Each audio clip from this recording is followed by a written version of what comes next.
الحمد لله فاتح البركات لمن توجه لجنابه ومجزل الهبات لمن وقف بأعتابه تعرف على عباده بنعمه فعرفوه وأحب أهل مودته فأحبوه غمر ديام وجوده الباب المتعرضين لنفحاته فأمست مخضرة بعشب فضله مزهرة بزهر هباته اللهم صل وسلم على سيدنا محمد مفتاح باب رحمة الله عدد ما في علم الله صلاة وسلاما دائمين بدوام ملك الله وعلى آله وصحبه أما بعد. Para habaib, para alim ulama, para hadirin yang dimuliakan oleh Allah Subhanahu wa taala, saat ini adalah saat-saat yang indah dalam kehidupan kita. Saat-saat yang insya Allah akan menyelamatkan kita di dunia ini sampai di akhirat nanti. Kita berkumpul di lautan salah seorang kekasih Allah Ta'ala yang menghabiskan usia hidupnya untuk mengajak umat mencintai Allah dan mencintai Rasulnya, untuk berkhidmat kepada umat, dan tidak diragukan lagi saat ini guyuran rahmat Allah menaungi kita semuanya. Malaikat rahmat sedang berada di antara kita semuanya, dan saat ini Allah sedang membanggakan kita di hadapan para malaikatnya. Insya Allah saat ini Nabi Muhammad SAW tersenyum bahagia menyaksikan kita semuanya, menyaksikan kita berkumpul di tempat ini untuk bersama-sama, untuk bersaudara, untuk bersatu di bawah barisan Al-Imam Al-Habib Ali bin Muhammad Al-Habsyi. Oleh karena itu, tepatlah kiranya di waktu yang berbahagia ini, mari kita semuanya buka hati kita untuk mendengarkan bagaimana sekelumit dari kisah hidup perjalanan seorang imam yang besar ini, Al-Habib Ali bin Muhammad Al-Habsyi. Habib Ali bin Muhammad Al-Habsyi lahir dari pasangan yang saleh dan salihah. Ayah beliau Al-Habib Muhammad bin Husain Al-Habsyi adalah seseorang yang membaktikan usianya untuk berkhidmat kepada umat Nabi Muhammad. Sedangkan ibu beliau Hababah Alawiyah seorang wanita terpelajar, wanita yang terdidik, wanita yang dibimbing oleh seorang kekasih Allah Al-Habib Ahmad bin Umar bin Smith. Anda tahu niat pernikahan keduanya adalah bukan niat menikah untuk bersenang-senang, adalah bukan niat menikah untuk sekedar punya keturunan, namun niat menikah untuk menjadi pelayan agamanya Allah Ta'ala. Sehingga dari pernikahan ini dilahirkan di kota Qasam. Qasam bukan kota yang besar, Qasam itu desa, tempat yang sederhana, tempat yang saat ini aja apabila kita melaluinya bukan tempat yang ramai dengan penduduk. Namun disitulah pernah tinggal seorang kekasih Allah Ta'ala yang bernama Sayyidina Ali bin Alwi Khalid Qasam. Di tempat yang sederhana itu tersimpan mutiara seorang kekasih Allah yang apabila salat ketika tasyahud mengatakan assalamu alayka ayuhan nabi wa rahmatullahi wa barakatuh, maka mendengar jawaban langsung dari Nabi Muhammad, wa alaikasalam ya Syekh. Dengar langsung jawaban dari Nabi Muhammad. Bahkan apabila beliau membaca dan beliau enggak dengar jawaban dari Nabi, beliau akan ulang lagi, assalamu alayka ayuhan nabi wa rahmatullahi wa barakatuh. Ulang lagi sampai beliau mendengarkan jawaban langsung dari Rasulullah sallallahu alaihi wasallam. Hal ini bukan hal yang heran, memang termaktub dalam hadis Nabi akan menjawab salam setiap umatnya, dan beliau dan semua yang menjadi makmumnya adalah orang yang mendapatkan khususiyah, bukan hanya mendengarkan salam, bukan hanya dijawab salamnya sama Nabi, tapi juga mendengarkan salam jawaban dari Nabi Muhammad SAW. Di tempat itu, di kota Qasam, di desa seperti itu, kenapa ibunya Habib Ali berada di sana saat itu? Karena berdakwah di jalan Allah Ta'ala di saat itu. Di tempat itu lahirlah Habib Ali bin Muhammad bin Husain Al-Habsyi. Ketika lahir Habib Ali, ayahnya nggak ada di sampingnya. Ayah beliau di mana?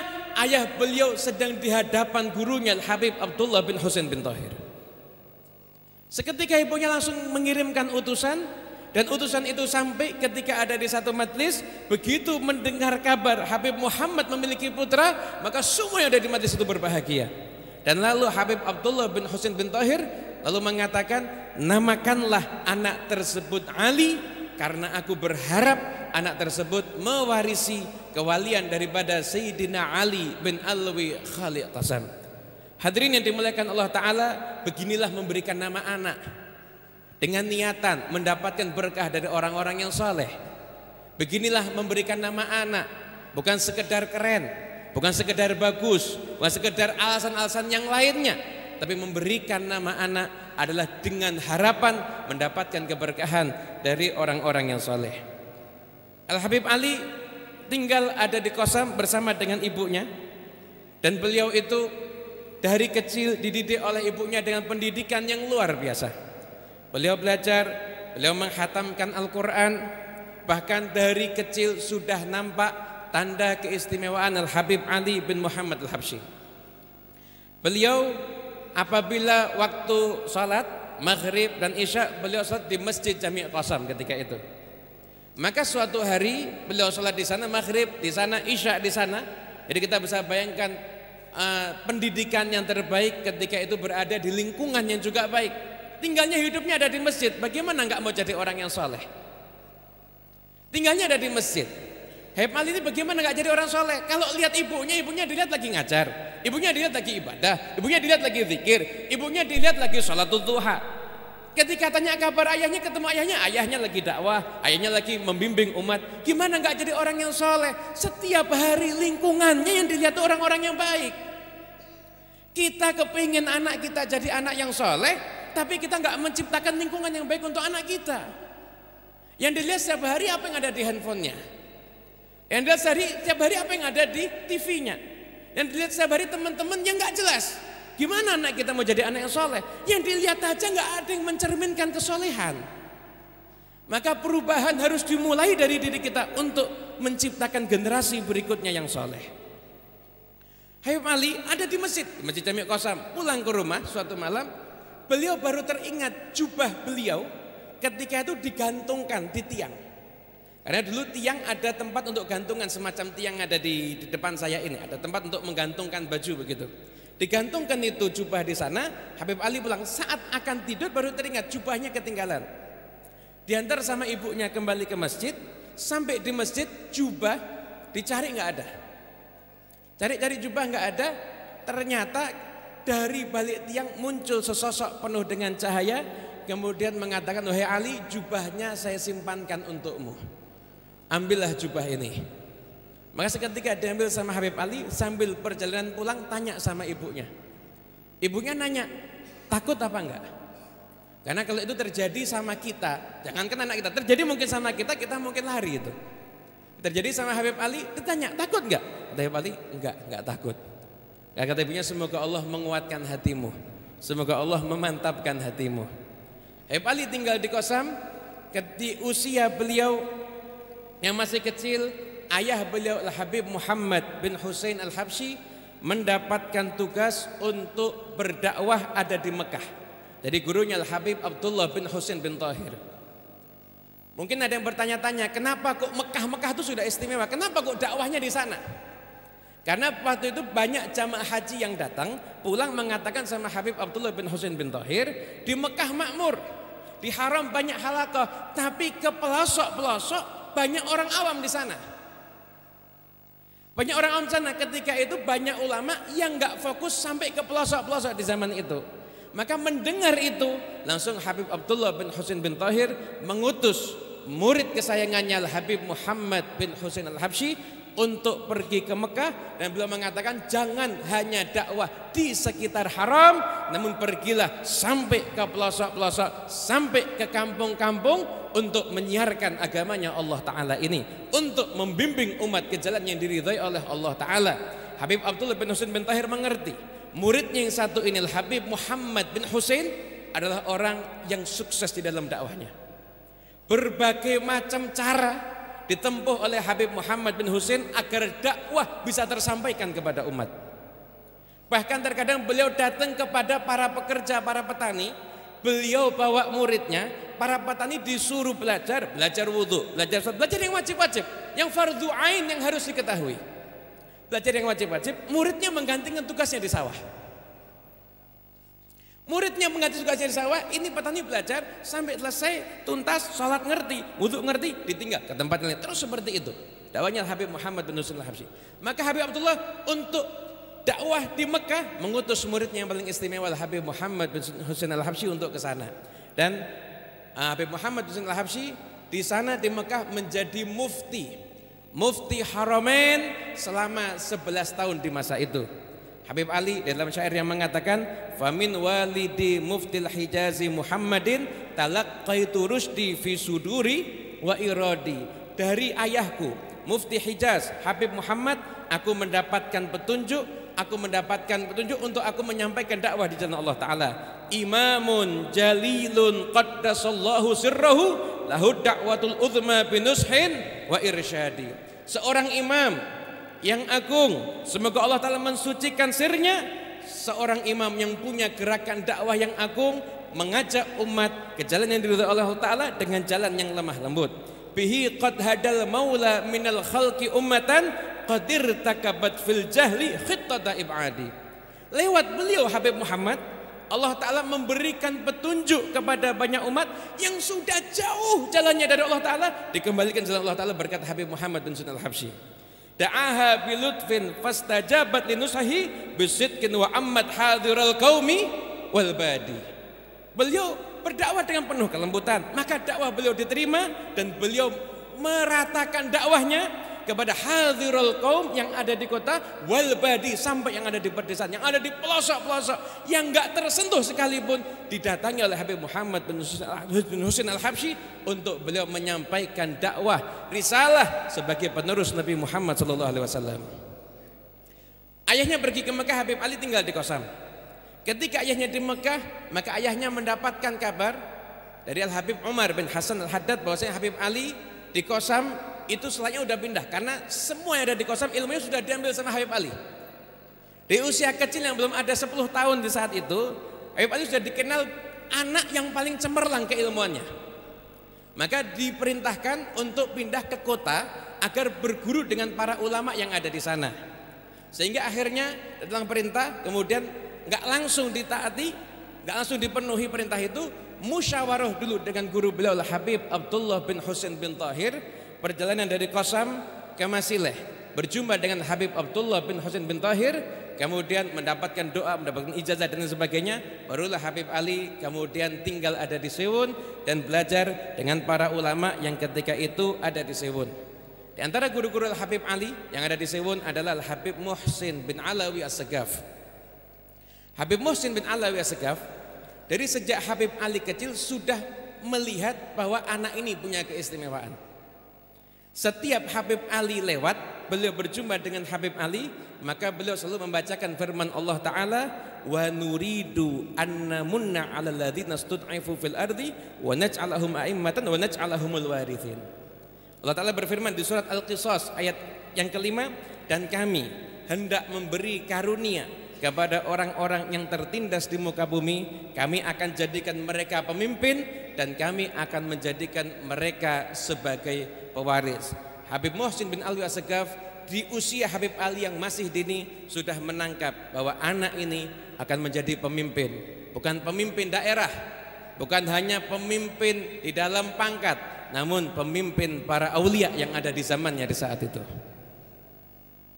Kemudian Habib Ali tinggal ada di kota Sewun, beliau belajar dan beliau berkhidmat dengan para ulama yang ada di sana sampai akhirnya beliau mengalami satu peristiwa yang luar biasa. Peristiwa yang bagi saya termasuk salah satu peristiwa penting yang terjadi dalam kehidupannya Habib Ali bin Muhammad Al-Habsyi. Peristiwa apakah itu? Peristiwa itu adalah Habib Ali di Sewun sudah punya kebiasaan dari sejak beliau itu kecil gemar untuk menyambut tamu. Nah, suatu hari yang datang ke Sewun itu banyak tamu dan Habib Ali mati-mati tuh mau nyambut tamu, dan ketika itu beliau ngundang para ulama. Setiap ada ulama ke Sewun, Habib Ali pasti pengen ngundang untuk makan di rumah beliau. Dan satu beliau miskin, nggak punya apa-apa. Tapi akan memaksakan diri, pokoknya penting bisa nyambut tamu, apalagi tamunya para ulama. Maka di saat itu kedatangan tamu seorang yang mulia, Al-Habib Idrus bin Umar Al-Habsyi, dan para ulama, para pembesar, para aulia datang ke rumah Habib Ali. Kemudian di rumah beliau di saat itu dijamu makan, dan di tengah-tengah berlangsung ramah tamah silaturahmi yang berlangsung dengan hangat tersebut, keluarlah ibunya Al-Habib Ali bin Muhammad Al-Habsyi secara spontan, tanpa permintaan, tanpa disuruh. Maka ibu beliau mengatakan, wahai hadirin sekalian, kujadikan kalian semuanya saksi di hadapan Allah nanti. Sesungguhnya aku meridhoi anakku Ali. Saksikanlah, aku ridho kepada anakku Ali. Ali enggak pernah menyakiti aku, enggak pernah melanggar perintahku, enggak pernah berbuat hal yang menyusahkan diriku. Maka ketika itu Habib Ali kemudian bersyukur dan mengatakan, wahai para hadirin, saksikanlah, kalian semua menjadi saksi atas keridhaan ibuku ini, dan jadikan ini saksi sampai nanti di hadapan Allah Ta'ala. Peristiwa yang luar biasa, seorang anak yang ibunya bersaksi bahwasanya ibunya ridho kepada dirinya. Hadirin yang dimuliakan Allah Ta'ala, keridhaan Allah itu ada pada keridhaan orang tua. Tanyakan kepada diri kita masing-masing, sudahkah kita mendapatkan keridhaannya orang tua kita semuanya? Sudahkah kita berusaha, berikhtiar untuk mendapatkan keridhaannya orang tua kita semuanya? Semoga yang orang tuanya masih hidup tidak diwafatkan orang tuanya sebelum meridhoi anak-anaknya semuanya, insyaallah. Amin ya rabbal alamin. Dan semoga yang orang tuanya telah tiada, semoga dijadikan anak yang sekalipun orang tuanya telah tiada tetap bisa menjadi anak yang dicatat sebagai anak yang berbakti di sisi Allah Subhanahu wa taala. Bimbingan daripada Habib Alawiyah membimbing Habib Ali luar biasa. Habib Ali menjadi seorang pemuda yang terkenal dengan keilmuannya, dan di usianya yang ke-17 tahun Habib Ali diminta oleh ayahnya untuk pergi ke Mekah. Ayahnya sudah merindukan beliau. Dari kecil mungkin hampir-hampir nggak ada waktu istimewa antara Habib Ali dengan ayahnya karena ayahnya sibuk berdakwah. Dan jangan dikira sibuk dakwahnya Habib Muhammad itu berarti menelantarkan Habib Ali, enggak. Justru kesibukan dakwah Habib Muhammad adalah pendidikan untuk Habib Ali bin Muhammad Al-Habsyi. Karena guru beliau ketika itu mengatakan Muhammad bin Husain berdakwah dengan luar biasa, Allah Ta'ala akan menjadikan beliau senang dengan keturunan-keturunannya, dan banyak dari keturunannya yang akan menjadi seorang ulama. Dakwahnya di luar untuk mendidik anaknya di rumah. Itulah Habib Muhammad bin Husain Al-Habsyi. Habib Ali pergi ke Mekah. Sampai di Mekah Habib Ali dididik langsung oleh orang tuanya. Bahkan beliau mengatakan, saya menghatamkan langsung beberapa kitab di hadapan ayahku Muhammad. Bahkan sebagian kitab lagi saya dengarkan yang membacakan kakakku Husain. Kakak Husain yang membacakan kitab di depan ayahku. Dididik Habib Ali di Mekah kurang lebih selama 2 tahun. Dan ketika Habib Ali sampai ke Mekah, Habib Muhammad lalu mengatakan, engkau nggak akan kembali ke Hadramut lagi selamanya. Sama saya terus di sini. Bahkan kalau ibunya titip kirim surat disobek sama ayahnya ketika itu. Min ajli tarbiyah. Bukan karena apa? Karena demi pendidikan anaknya, Habib Muhammad ingin anaknya benar-benar konsentrasi di dalam mencari ilmu. Dan yang istimewa, Habib Ali tinggal di Mekah. Di masa itu, Anda bisa lihat Mekah di masa itu, akhyarin, orang-orang baik semuanya. Habib Ali tidak diizinkan untuk ke Masjidil Haram kecuali harus dikawal oleh ayahnya. Kenapa? Karena di Mekah betul banyak orang baik. Namun Mekah itu pusat keilmuan dunia, pusat Islam dunia.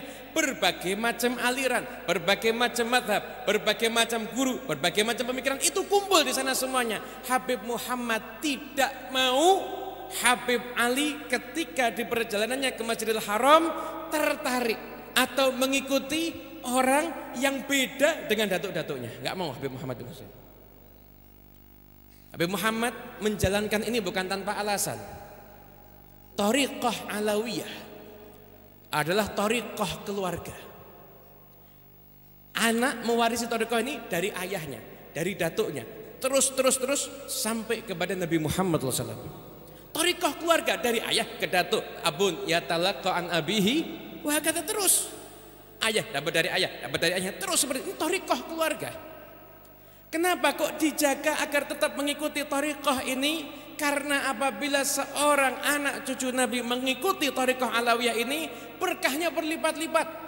Berkah yang pertama, mengikuti guru yang bisa menyampaikan kepada Allah Ta'ala. Dan berkah yang kedua adalah barokah birrul walidain, berbakti kepada orang tuanya dan kepada datuk-datuknya. Kita nggak pernah mengatakan thariqah lain jelek, nggak pernah. Kita nggak pernah mengatakan thariqah lain kurang baik, nggak pernah. Kepada orang fasik aja kita disuruh husnudzon, apalagi kepada thariqah lain, nggak pernah. Tapi kita menjaga agar tetap berada di thariqah ini karena kita ingin berbakti kepada datuk-datuk kita sampai ke Nabi Muhammad SAW. Ibarat kurang lebih seperti ada seorang anak disiapkan oleh orang tuanya hidangan di rumahnya untuk makan siang, tapi anak itu malah makan siang di tempat yang lain. Maka perbuatan ini pasti membuat orang tuanya kecewa. Lah, anak yang baik kalau sudah disiapkan oleh orang tuanya, pasti dia akan makan di tempat orang tuanya tersebut. Begitulah thariqah alawiyah disiapkan oleh datuk-datuk kita sampai ke Nabi Muhammad SAW untuk diikuti oleh anak cucunya, agar anak cucunya menjadi orang yang sambung dan wusul sampai kepada Allah Subhanahu wa Ta'ala. Dan ketika kita menyampaikan tentang thariqah alawiyah bukan thariqah eksklusif. Bukan hanya yang bernasab alawi yang bisa mengikuti thariqah alawiyah. Anda yang telah hadir di acara haul ini, Anda yang biasa membaca Ratibul Haddad, membaca maulid, mengikuti jalan daripada para habaib, maka Anda telah mengikuti thariqah alawiyah. Bersama-sama kita semuanya dibimbing sampai nanti akan sambung kepada Allah Ta'ala, mendapatkan ridha Allah Ta'ala dan masuk surga bersama dengan junjungan kita Nabi besar Muhammad SAW.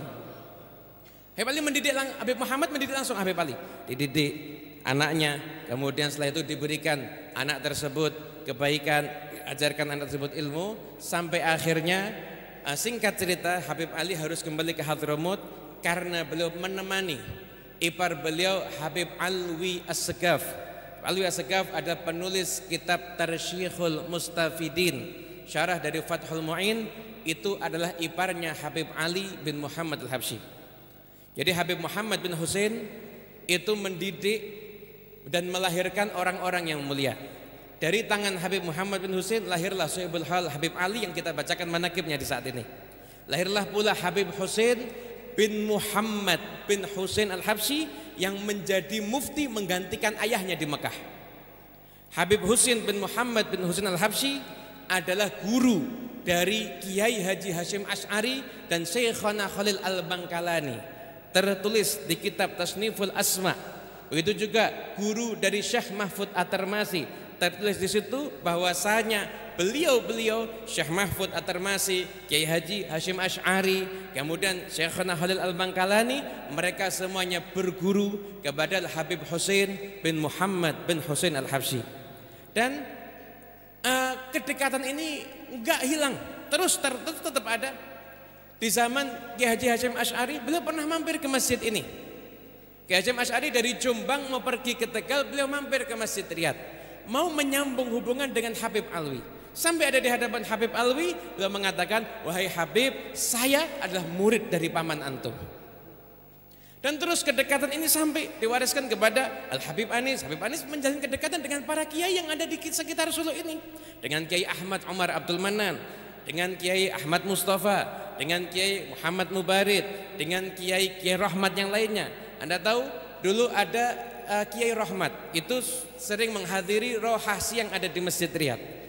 Habib Anis ketika tahu Kiai Rahmat itu sudah giginya udah nggak bisa untuk mengunyah kacang lagi, Habib Anis beliau beli penumbuk kacang. Setiap sebelum roha beliau numbuk kacang agar Kiai Rahmat itu bisa makan kacang dengan enak. Agar akhlak ini diwariskan, kedekatan ini nggak hilang terus sampai sekarang. Bahkan di Haul Solo dulu juga diisi oleh para kiai. Di Pasuruan ada Kiai Abdul Hamid, ada Kiai Ahmad Jufri, ada Kiai Ahmad dari Pacar Keling, dan semuanya kedekatan itu tetap berlangsung, sama-sama berjalan satu shaf, satu barisan yang erat, dibimbing oleh Imamul A'zam Habibuna Muhammad sallallahu alaihi wasallam. Kemudian Habib Ali pulang ke Hadramut, dan sampainya ada di Hadramut beliau memulai dakwah. Usia 19 tahun, beliau di Mekah hanya 2 tahun, usia 19 tahun beliau memulai dakwah. Beliau berdakwah ada di Masjid Hambal. Awal Habib Ali berdakwah ada di Masjid Hambal, beliau pernah menceritakan, apabila saya menyampaikan ilmu, saya mengajar, kurang lebih 300 orang yang hadir ketika itu. Dan kata Habib Ali, di sekitar Masjid Hambal itu isinya orang-orang soleh. Di sana ada Abdullah bin Zain Basalamah, seorang pengusaha yang kata Habib Ali, setiap saya masuk ke masjid untuk qiyamul lail tahajud, beliau sudah ada di tiang masjid berdiri membacakan Quran ketika sholat. Ada juga Syekh Muhammad Al-Khatib, ada di samping Habib Ali. Ada pula Ahmad bin Ali Makarim. Itu orang-orang yang ada di dekat Habib Ali ketika beliau awal mengajar ada di Masjid Hambal. Terus sampai akhirnya Habib Ali membangun rubat, membangun pondok pesantren yang pertama di Hadramut ketika itu. Habib Ali ketika mau membangun pondok pesantren, dalam kitab Jawahirul Anfas dikisahkan, beliau nggak punya apa-apa. Tapi beliau siap capek. Beliau siap bangun pondok pesantren, tujuannya untuk apa? Tujuannya adalah untuk khidmat kepada agama Islam ini dan kepada syariatnya Nabi Muhammad SAW. Bukan yang lain, tujuannya untuk khidmat. Habib Ali dia bangun pondok pesantren dengan harta yang dia punya, beliau mulai untuk bangun pondok pesantren, dan Allah Ta'ala menggerakkan seorang yang soleh. Kemudian pondok pesantren tersebut dibangun berkat bantuan dari sebagian orang-orang yang soleh yang ingin ikut andil di dalam dakwanya Habib Ali. Kemudian beliau membangun Masjid Riyadh. Terus seperti itu dakwah Habib Ali, dan tidak bisa dilupakan Habib Ali Al-Habsyi. Di antara rahasia kesuksesan beliau, selain ibunya, selain ayahnya, beliau mendapatkan seorang guru yang istimewa, yaitu Habib Abu Bakar bin Abdullah bin Thalib Al-Attas. Pertemuan Habib Ali dengan gurunya itu bisa dihitung jari. Namun pertemuan itu menyisakan kesan yang luar biasa dalam hidupnya Habib Ali. Bahkan dalam syair-syairnya Habib Ali, beliau sering kali memuji gurunya tersebut. Pertemuan yang bisa dihitung dengan jari tapi meninggalkan kesan sampai beliau wafat. Habib Abu Bakar bin Abdullah bin Thalib Al-Attas, beliau mengatakan, yang tadi telah disampaikan di dalam manaqib yang bahasa Arab, bahwasanya beliau mengatakan pada Habib Ali, wahai Ali, engkau telah aku sodorkan kepada Nabi Muhammad sebanyak 20 kali. Disebut-sebut Habib Ali di hadapan Rasulullah sebanyak 20 kali oleh gurunya Habib Abu Bakar bin Abdullah bin Thalib Al-Attas. Pertemuan singkat namun meninggalkan kesan yang luar biasa. Habib Ali sangat mencintai gurunya. Bahkan terus beliau mahabbahnya kepada guru yang mahabbah yang shadiqah. Sampai-sampai dikatakan Asy-Syaikh ka Abi Bakar Al-Attas wal murid ka Ali Habsyi wa illa fala. Guru seperti Habib Abu Bakar Al-Attas, murid seperti Ali Habsyi. Kalau begitu, nggak seperti itu, berarti bukan. Karena kedekatan yang luar biasa antara Habib Abu Bakar Al-Attas dengan Habib Ali bin Muhammad Al-Habsyi. Kan Habib Ali beliau pernah mendatangi gurunya, kemudian beliau mengeluh, wahai Habib. Habib Ali mengeluh. Apa yang dikeluhkan sama Habib Ali? Habib Ali mengeluh, Habib, saya tidak bisa beramal seperti orang-orang soleh terdahulu. Habib Ali ngeluh, saya amalnya kurang, saya nggak bisa beramal kayak orang soleh terdahulu. Anda tahu amalnya Habib Ali, Ramadan tiap malam terawih 10 juz.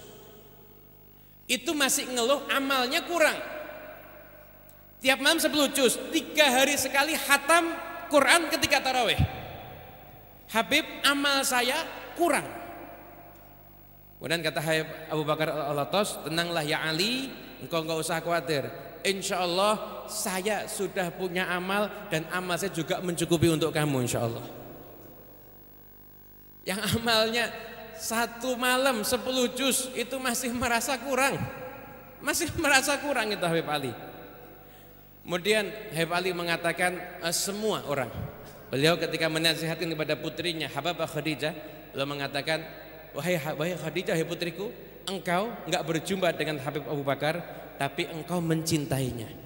Dan ini berlaku juga untuk kita semuanya. Insya Allah kita semua pecinta Habib Abu Bakar Al-Attas. Kita enggak berjumpa dengan Habib Abu Bakar, tapi kita mencintai Habib Abu Bakar Al-Attas. Apa kata Habib Ali? Dan semua Abu Bakar Al-Attas mengatakan, semua yang mencintai aku, yang menjadi sahabatku, aku akan penuhi semua urusan dunianya bahkan sampai akhiratnya. Semua yang mencintai Habib Abu Bakar Al-Attas, begitulah yang disampaikan oleh Habib Ali bin Muhammad Al-Habsyi. Terus berlangsung dakwah. Habib Ali menjalankan dakwah dengan penuh kesantunan. Beliau mengajarkan husnudzon. Apabila Anda dapati, Anda baca kalam-kalamnya Habib Ali, husnudzon, husnudzon, husnudzon, hidupkan tauhid, terus seperti itu. Habib Ali berdakwah dengan memberikan suri tauladan. Beliau bukan hanya pandai memberikan mau'izatul hasanah, namun beliau juga menjadi uswatun hasanah. Bahkan pernah dikisahkan, suatu ketika terjadi di kota Bur itu beda kota dengan Sewot. Terjadi satu perselisihan, jadi ada satu kasus pembunuhan. Dan ketika itu sudah hampir perang. Ayah dari yang terbunuh akan menuntut balas, menuntut kisos. Dan pelaku pembunuhan itu harus dihukum mati, namun akan dibela oleh sahabat-sahabatnya. Habib Ali masuk ke kota mendengarkan itu. Habib Ali langsung mendatangi kota Bur ketika itu. Sampai di sana Habib Ali menyaksikan setiap rumah sudah siap dengan senjatanya masing-masing ketika itu. Maka Habib Ali pertama kali mendatangi pelaku pembunuhan tersebut. Begitu Habib Ali mendatangi pelaku pembunuhan itu, langsung bersimpuh dia di hadapan Habib Ali, mengakui, saya salah dan saya adalah pelaku pembunuhan itu. Ikrar, saya pelakunya. Saya melakukan dan saya salah, dan saya mau diapakan terserah. Namun kalau terjadi sesuatu, saya sampai dihukum mati, pasti kerabat saya yang akan marah. Dan Wali udah, Wali mendatangi ayah dari yang terbunuh. Dan ketika itu ayah dari pihak yang terbunuh sudah dirayu selama 2 hari. Masih nggak bergeming, pokoknya tuntut balas hukum mati. Nggak ada pilihan lain. Bahkan saya sampai mengatakan sampai kiamat tetap saya akan menuntut balas. Ketika Habib Ali datang, Habib Ali rayu. Habib Ali mengatakan, maafkan. Orang memaafkan itu mulia. Orang memaafkan itu adalah orang yang hebat. Anakmu dah tiada. Kalau kamu membunuh balas, anakmu juga nggak akan hidup. Anakmu sudah tiada. Ketahuilah pelaku pembunuhan ini adalah keturunan orang yang mulia. Siapa tahu engkau akan ditolong sama kakeknya. Dirayu sama Habib Ali. Dan Habib Ali membawakan firman Allah Ta'ala, wa man ahyaha faka'annama ahyan nasa jami'a. Barang siapa yang memaafkan dari kisos, membiarkan hidup, maka seakan-akan dia membiarkan hidup semua manusia. Mendengarkan itu, maka ayah dari pihak yang terbunuh kemudian terdiam. Saat Habib Ali mengumpulkan semua pihak dari keluarga pembunuh dan semua pihak yang akan berperang dari keluarga yang terbunuh. Sampai di tempat itu mulailah terdengar suara-suara yang akan mengatakan, balas dendam, kita tuntut, kita habisi, kita bunuh dan lain sebagainya. Di tengah suara-suara yang seperti itu, maka ayah dari anak yang terbunuh kemudian berdiri dan mengatakan, ya ma'syarul hadirin, wahai semua yang hadir, ini samahtuh, saya sudah memaafkan dia, dan saya memaafkan semua kesalahannya, lillahi walir rasuli sallallahu alaihi wasallam wali ali habsyi.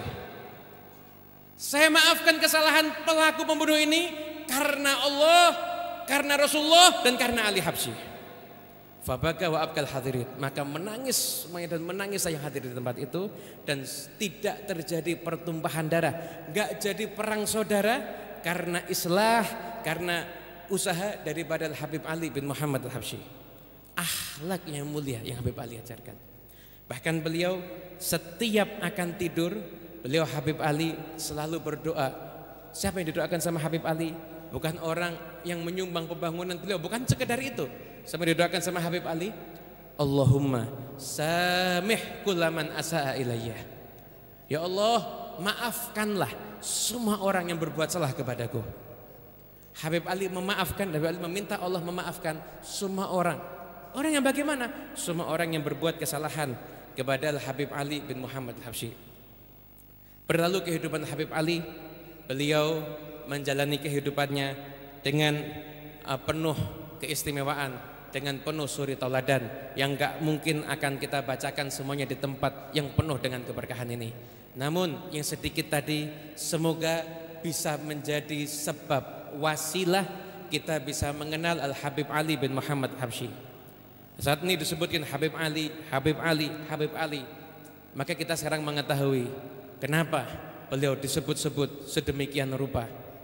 Beliau Habib Ali wafat pada hari Minggu di waktu zuhur, yaumul ahad, di waktu zuhur, di tanggal yang seperti ini, di bulan yang seperti ini, tahun 1333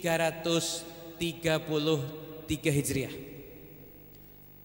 Ketika itu merupakan kabar duka untuk seluruh kaum muslimin yang ada di saat itu. Berbondong-bondong orang menghadiri jenazah Habib Ali. Bahkan ketika itu jenazah Habib Ali yang mengantarkan beliau sampai ke tempat peristirahatannya gak bisa kelihatan mana yang paling depan dan mana yang paling belakang. Terdengarlah suara tangisan, terdengarlah suara rintihan karena belum rela berpisah dengan Al-Habib Ali bin Muhammad Al-Habsyi. Masyarakat merasa kehilangan. Bahkan sebagian di antara mereka setelah wafatnya Habib Ali, mereka mengatakan kami sekarang hidup di dunia. Tanya orang, kau sebelumnya kamu di mana?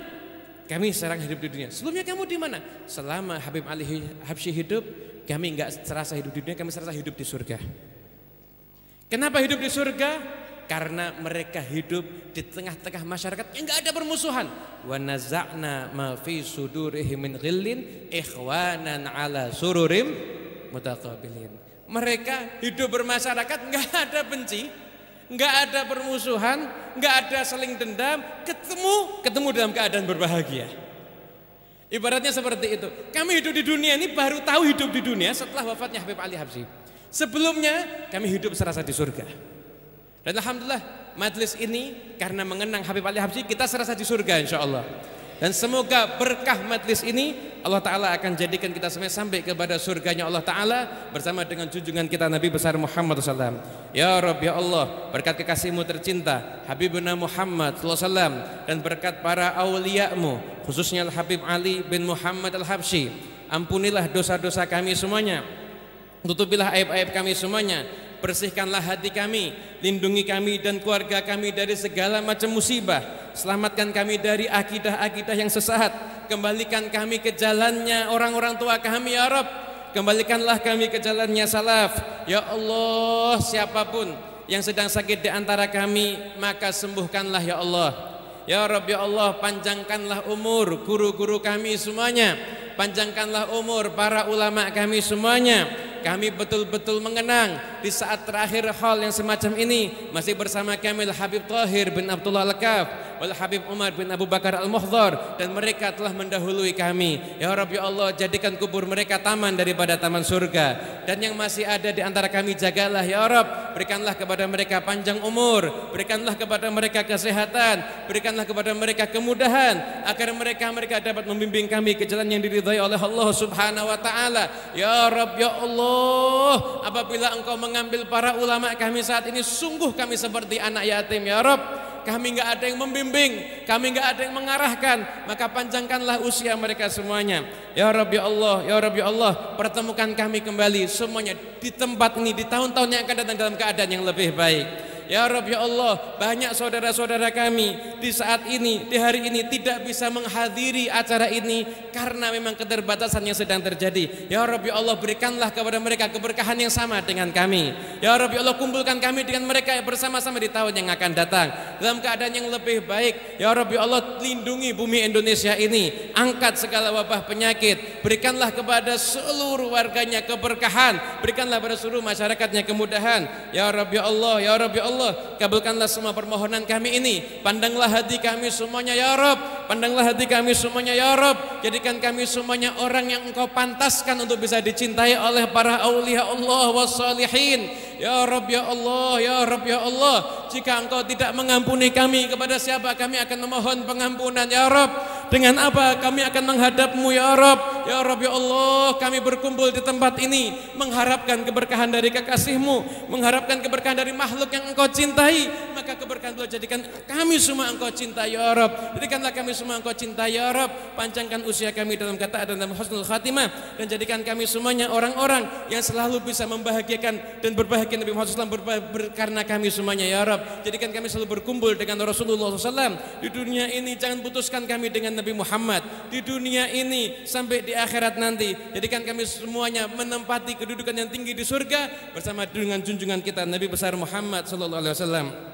Abi fanfa'na bi barakatihim wa dinal husna bi hurmatihim wa amitna fi tariqatihim wa mu'afatin minal fitani. Rabbi faj'al mustama'na ghayatu husnul khitami wa atina ma qad sa'alna min atayakal jisami wa akrimil arwaha minna bilika khairil anami wa blighil muhtara anna min salatin wa salamil hamdulillah rabbil alamin.